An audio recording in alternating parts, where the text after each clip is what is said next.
Hello everybody. Welcome to the Celeb Scope channel. Well, I'm not sure if we'll ever be chanting Kenya more hair anymore because those days seem to be done. So today we're going to talk about documents, deadlines, and decisions because the story has been circulating for months, but now we finally have the court documents that bring clarity. This is about Kenya Moore, her company Moore Vision Media, and her company Kenya Moore Hair Spa, and how she's now having to pay over $80,000. We are going to get into this story and so much more. So, according to court filings, this dispute traces back to December 2024 when the landlord alleged that rent and utilities were no longer being paid for the commercial space located on Peachtree Boulevard in Chamblee, Georgia. By April 2025, the landlord formally filed for eviction. Now, because this is commercial property, the process moves slower than a residential eviction. Businesses are often given time, notices, extensions, and opportunities to resolve disputes, especially when large sums of money are involved. And that's exactly what happened here. Moore Vision Media responded to the eviction by arguing that the landlord owed money under a tenant improvement allowance, roughly $79,000, for renovations made to the space. Is there any truth about the salon case? What truth? I mean, people are so obsessed with my salon. If you are so obsessed, book an appointment. Why are you so obsessed with the salon? It's my money. It's my case.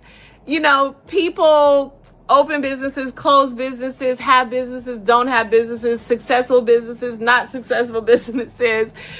Like, let's just talk about the housewives, okay? Whether or not I keep my salon, that's still being written. We're still in court. Last week, I was not present in court. It was my attorney. And as you know, I built out an entire salon. I'm just going to keep this quick because I said I wasn't going to talk about anything negative. And people try to, there's a really obsessed person that keeps having these, quote unquote eviction watches and stuff about my salon. So there was a hearing because when they would not pay me back my $80,000 for my tenant improvement allowance, I had a white box. I know a lot of you may not know what a white box is, but it literally is a brand new space that has never been touched. It literally has no plumbing, no electrical, no anything. It's a white box. I built out a white box. It cost me over $300,000 of my own money in cash, right? So that's 3 years ago that I did that build out. So that's 3 years ago. I reported that on my taxes. Okay. So to me, it's a matter of principle. You need to pay me back the money. You can't, even if I leave, you need to pay me back the money. You cannot have a space that I improved to the tune of $300,000 that you can now rent to other people, including a whole separate level, and not expect to pay me back my tenant improvement allowance. So shame on you for even having to get this far into court where I would have to sue you for not paying me back. Okay, it has nothing to do whether you can pay the rent or not. I was not in court. So if they said I had to pay into the court before case, in case I was ruled against or not, we don't know. I don't have a court date yet. So that's really just the gist of it. So Kenya Moore is pretty much saying it's my money and I need it now. Now, according to the lease. The lease includes a special landlord's contribution provision under which the landlord shall reimburse tenant for the hard cost incurred by tenant with respect to the performance of tenant's work, which is the cost of tenant's work up to the amount of landlord's contribution, which is $79,924. So although she said that she added $300,000 to make the property better, he can only give her up to $79,924. So that's why she said she still owed $80,000.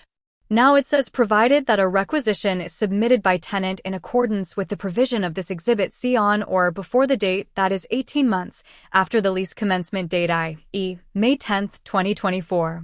Now under Exhibit C of the lease, the tenant, which means Kenya, was required to submit a formal written request for any tenant improvement reimbursement before payment could be issued. That request had to include a complete application, paid invoices documenting all renovation work, a certificate of that completion from the tenant's architect, confirmation that all work, including punch list items, was completed to the landlord's architect's satisfaction, and lien waivers from all contracts and subcontractors involved in the project, and a valid certificate of occupancy for the premises. So the landlord waited and never received the documentation. Deadlines were missed and extensions were even given, but still not met. And because of that, the landlord argued the allowance was waived under the lease terms. And this agreement pushed the case out of magistrate court and into superior court due to the dollar amount and contractual complexity. Now fast forward to January 2026. At a superior court hearing, the judge addressed a key issue. While the tenant improvement dispute could continue, rent still needed to be addressed immediately. So, the court issued an order compelling More Vision Media, aka Kenya, to pay approximately $77,000 in unpaid rent and utilities into the court registry. At the request of Kenya Moore's attorney, the judge allowed the amount to be split into two payments. The first payment should be $43,988.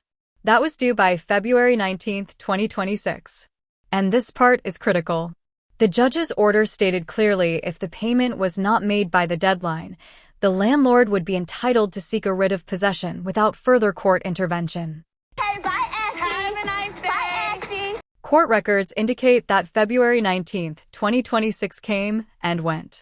And according to filings, More Vision Media did not make the required payment until the court registry by the deadline.